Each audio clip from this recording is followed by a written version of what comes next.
ராமநாதபுரம் மாவட்டம் அழகன்குளத்தில் இயங்கி வரும் மதுபான கடையை அகற்றக்கோரி பெண்கள் போராட்டத்தில் ஈடுபட்டுள்ளனர். இது பற்றிய விவரங்களை எமது செய்தியாளர் சோனைமுத்தனிடம் கேட்போம். சோனைமுத்தன், தற்போதைய கள நிலவரம் என்ன, விவரங்க? வணக்கம். ராமநாதபுரம் அருகே இருக்கக்கூடிய இந்த அரசு மதுபான கடையை அகற்றக்கூடிய ஏராளமான பெண்கள் அந்த பகுதிக்கு, அதாவது அந்த கடைக்கு முன்பாக அமர்ந்து தரையில் அமர்ந்து போராட்டத்தில் ஈடுபட்டு வருவதால் பரபரப்பு ஏற்பட்டிருக்கிறது.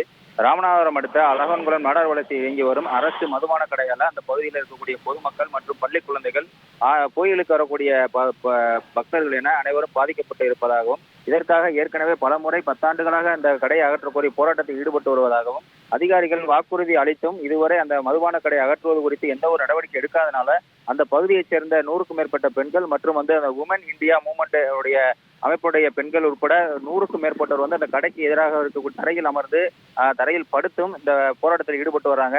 இந்த கடையை அகற்றும் வரை அந்த பகுதியிலிருந்து நாங்கள் செல்ல மாட்டோம் என உறுதியளித்து அந்த கடைக்கு முன்பாக போராட்டத்தில் ஈடுபட்டு வருவதால பரபரப்பு ஏற்பட்டிருக்கிறது. இதன் பாதுகாப்பு ஏற்பாடுகளுக்காக தேவைப்பட்ட அருகே இருக்கக்கூடிய அந்த காவல் நிலையத்திலிருந்து ஏராளமான போலீசார் இங்கே குவிக்கப்பட்டு பாதுகாப்பு பணி ஈடுபட்டு வர்றாங்க. பெண்கள் இந்த போராட்டத்தில் ஈடுபட்டு வருவதால் அந்த பகுதியில் பரபரப்பு கொஞ்சம் நிலை வருகிறது. தகவல்களுக்கு நன்றி சோனைமுத்து. செய்திகளை உடனுக்குடன் தெரிந்து கொள்ள உடனே சப்ஸ்கிரைப் பண்ணுங்க.